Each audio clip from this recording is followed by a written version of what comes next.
Alors la vie, c'est aussi parfois des besoins naturels à soulager, et ce n'est pas Adeline qui va nous contredire. D'ailleurs, c'est l'un des objets du JDE de cette semaine. Voilà, c'est un des sujets du JDE cette semaine. On parle des toilettes. Pourquoi ?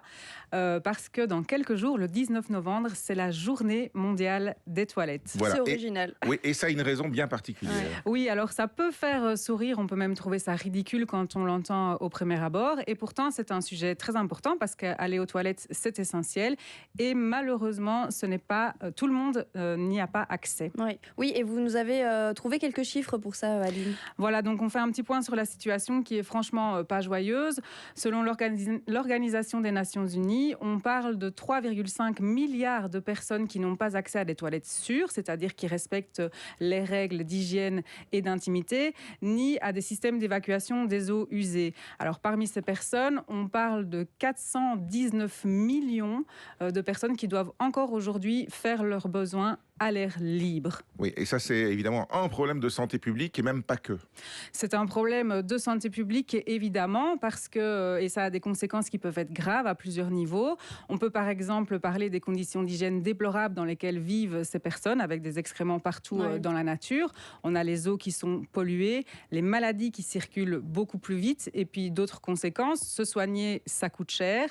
Les jeunes filles arrêtent l'école au moment de l'arrivée de leurs règles. Les femmes se mettent dans des situations d'insécurité quand elles cherchent un endroit pour se soulager. Donc voilà, les conséquences sont nombreuses. Et avec la journée mondiale des toilettes, l'Organisation des Nations Unies milite justement pour que tout le monde puisse avoir accès à des toilettes sûres d'ici 2030. Et donc avec cette journée d'information et de sensibilisation, elle nous propose aussi de nous engager, nous, à titre personnel, pour réduire cette crise de l'eau et de l'assainissement. Ok, mais concrètement, si on veut y participer, on fait comment ? Alors concrètement, il y a plein de choses à faire à notre niveau. Déjà, tout simplement, éviter au maximum de gaspiller l'eau, éviter évidemment de la polluer, participer au nettoyage des rivières, etc.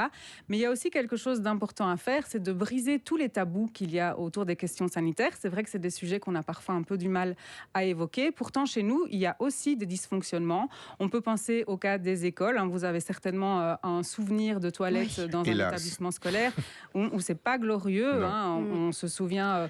Et on jette pas la pierre aux écoles. Non, c'est pas que dans les écoles. Non, pas du tout. Mais de toute façon, c'est une situation structurelle sur laquelle il faut trouver des solutions parce que aller dans des toilettes où on n'a pas de papier, où les éviers sont bouchés, on n'a pas de savon, il fait sale, ça sent mauvais, on n'a pas de verrou, donc on ne peut pas assurer son intimité. C'est vraiment très désagréable et c'est d'un état déplorable qu'on peut relever dans toute une série d'établissements. Oui, et alors le fait de ne pas oser aller aux toilettes, c'est aussi un véritable problème. Oui. Voilà, à cause de la situation dans les écoles, on a des élèves qui se retiennent toute la journée et même qui vont jusqu'à ne pas boire pour être sûrs de réussir à se retenir d'aller aux toilettes. Et ça peut avoir des conséquences sur la santé. Déjà, tout simplement, on peut avoir des douleurs au ventre, des infections urinaires, des constipations récurrentes. Et tout ça peut avoir des conséquences sur le bien-être du jeune et donc sa concentration en classe et sa capacité d'apprentissage. C'est pour ça qu'il est temps de briser ce tabou, d'en parler, de faire état de la situation et de pouvoir trouver des solutions pour améliorer l'état des toilettes et ainsi le bien-être des jeunes dans les écoles. Voilà, c'est ce qu'on peut lire par exemple dans le JDE. C'est pas le seul sujet, il y en a plein d'autres et il est disponible dès demain ? Dès demain pour tous nos abonnés donc. Parfait. Merci Adeline. Merci Avant de se quitter pour le journal de 8h, un petit concours ?